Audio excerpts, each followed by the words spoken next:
कुछ व्यक्तियों की जिज्ञासा है कि पितृदोष कैसे पता लगे कि पितृदोष है। अब बंधुओं, इसके लिए कुछ मानदंड शास्त्रकारों ने बताए हैं, वही मैं आपको बता रहा हूँ, मेरे मन से कुछ नहीं। सबसे पहले तो हम लोग विवाह संस्कार पर ध्यान दें कि विवाह संस्कार में पूरी पूजा हो जाती है और कन्या दाहिने बैठी रहती है। बाएं अंग आने के लिए सप्तपदी होती है, 7 पैर उसको चलवाते हैं। उसके पहले वह 7 वचन मांगती है, कहती है मैं आपके बाएं अंग आ जाऊं। तो बाएं अंग आने का अर्थ क्या हुआ? वामा, वह पत्नी हो गई। गृहस्थाश्रम में अब उसका प्रवेश हुआ और उस वंश की वृद्धि का दायित्व उस पर आ जाएगा। अब वंश की वृद्धि के दायित्व के लिए उसकी भी कुछ बातें हैं कि भाई मैं ऐसे नहीं, मुझे आप वचन दीजिए कि आप इन कामों को अवश्य करेंगे। तो 2 मुख्य हैं। एक वचन आता है हव्य प्रदान रमराम पितृश्च कव्य प्रदान यदि पूजयेत वामंग मायामि तदा त्वदीयम्। मैं आपके तब बाएं अंग आऊंगा क्या कि हव्य प्रदान अमरांग, आप अपने देवताओं को मनाएं, भगवान में भक्ति रखें और आपके कुल देवता का पूजन करें और देवताओं का समय समय पर यज्ञ अनुष्ठान भजन पूजन करें, हवन करें, जिससे मेरे घर की शुद्धि हो, सुख शांति आए। और कव्य प्रदान पितृश्च, कव्य श्राद्ध इत्यादि के द्वारा पितृपिंडदान, पितृतर्पण, इनके द्वारा आप पितरों का पूजन करें। तो मैं आपके दाहिने अंग से बाएं अंग आ जाऊं। उसने क्यों मांगा कि संसार में 2 ही चीजें प्रधान हैं, सुख संपत्ति और वंश। वंश बहुत है लेकिन घर में खाने के लिए कुछ नहीं है, लक्ष्मी जी की कृपा नहीं है। तो वंश वृद्धि किस काम की? और खाने के लिए अपार धन है घर में, पता ही नहीं कौन कितना कहाँ किस जगह रखा हुआ है। स्वर्णाभरण और द्रव्य संपत्ति, जमीन जायदाद सब कुछ है, लेकिन हम 2 ही हैं, आगे वंश वृद्धि नहीं है। तो वो किस काम की? तो संतुलन रहता है।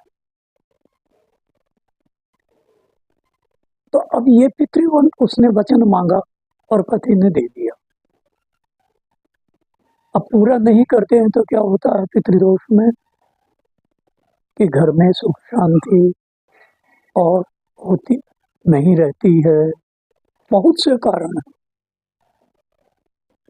एक ही कारण नहीं है, बहुत सारे हैं। घर में वंश वृद्धि नहीं होना एक कारण, वंश वृद्धि हुई और बहुत सारे पैदा हो गए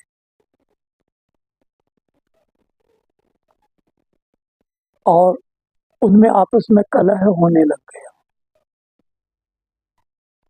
उदाहरण के लिए कौरव 100 हुए लेकिन धृतराष्ट्र और गांधारी को जल दान के लिए उन 100 में से एक भी नहीं बचा। कृष्ण के करोड़ों हुए, लेकिन जब कृष्ण ने स्वर्ग धाम प्राप्त किया, स्वर्ग गए, तो उनके पास कोई भी नहीं था।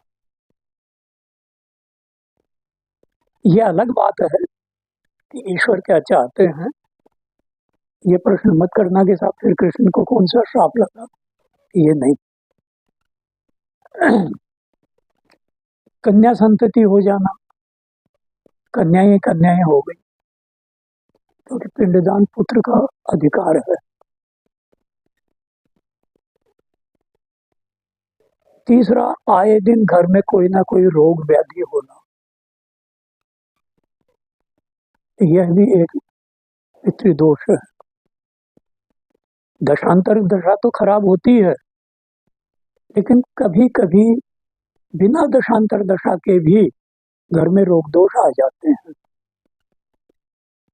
व्यापार कर रहे हैं और कुछ दिनों तो बहुत अच्छा चला और फिर कर्जे में आ गए, संतुलन गड़बड़ा गया।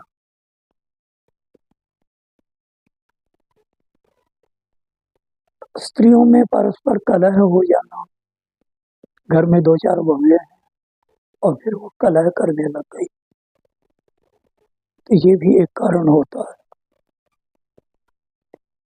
एक मुख्य कारण है कि स्वप्न में पितरों का दिखाई देना। कभी कभी क्या होता है कि एक ही पितर और बार बार स्वप्न में दिखाई देता है, तो उसकी कुछ कामना रहती है। मोक्ष नहीं हुआ, मोक्ष तो बहुत दूर की बात है, मुक्ति नहीं हुई। मुक्ति कई तरह से होती है, जैसे यहाँ मनुष्य लोक में भी कई प्रकार की श्रेणियां हैं, वैसे ही पितरों की भी बहुत सी श्रेणियां हैं, उच्च मध्यम अधम, इन सब में वो जाते रहते हैं। ये मत सोचना कि एक ही है। कुछ बेचारे एकदम अधम में रहते हैं, कुछ और ऊपर गए, कुछ ऊपर गए, कुछ ऊपर गए, ऐसे पितृलोक में इनका रहता है। जो बहुत श्रेष्ठ है उनका वर्चस्व होता है। सब लोकों में वैसा ही है, अपने अपने शासन का अपना अपना नियम है। अब हम उन पितरों को पहचान लिए, तो अब इनका उपाय क्या करना? तो प्रथम उपाय है अन्न और जल देना। जिस दिन सबसे पहले अमावस्या, प्रत्येक अमावस्या को ब्राह्मण को भोजन कराना और तर्पण कराना। पहले तो तर्पण करवाना समस्त पितरों का, फिर ब्राह्मण को भोजन कराना।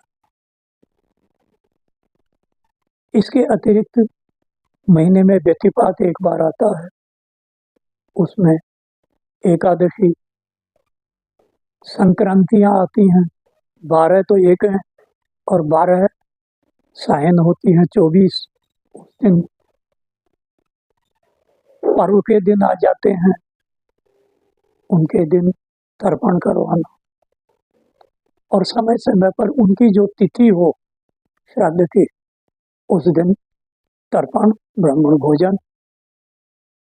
पितृ स्तोत्र है और पितृ सूक्त है ऋग्वेद का, उसका पाठ कराना। स्वयं आप विद्वान हैं, आप करें, नहीं तो ब्राह्मण से करवाएं। रुचिकृत पितृ स्तोत्र है, उसको शाप नहीं लगा है, उसका पाठ करवाना। श्रीमद् भागवत के कुछ अंश हैं, उनका पाठ करवाना। गीता जी का पूरा पाठ करवाना, अथवा कुछ अध्याय निर्धारित हैं, उन अध्यायों का पाठ करवाना। और भगवान विष्णु का पूजन करना, क्योंकि पितरों को मोक्ष देने वाले भगवान विष्णु हैं। पितृकर्म में केवल विष्णु की ही पूजा होती है। वैसे पंचकलश में अलग होती है, नारायण बलि में, किंतु विष्णु प्रधान है। नारायण बलि प्रयोग में विष्णु का ही तर्पण होता है, इसलिए विष्णु प्रधान है। और भी विद्वान से पूछ करके और जो समझ में उचित आए, जितनी शक्ति हो उतना उनका पूजन करना चाहिए। इससे सुख समृद्धि मिलती है, पितृगण प्रसन्न होकर के और बहुत कुछ देते हैं, वे गदगद हो जाते हैं और उस वंश को समृद्ध कर देते हैं। ब्राह्मण अनुष्ठान में यही तो आशीर्वाद दिया करते हैं। वो कहते हैं मंत्रार्था सफला संतु, पूर्णा संतु मनोरथा, शत्रूणाम बुद्धिनाशोस्तु, मित्राणाम उदयस्तव, आयुरारोग्य ऐश्वर्याभिवृद्धिरस्तु,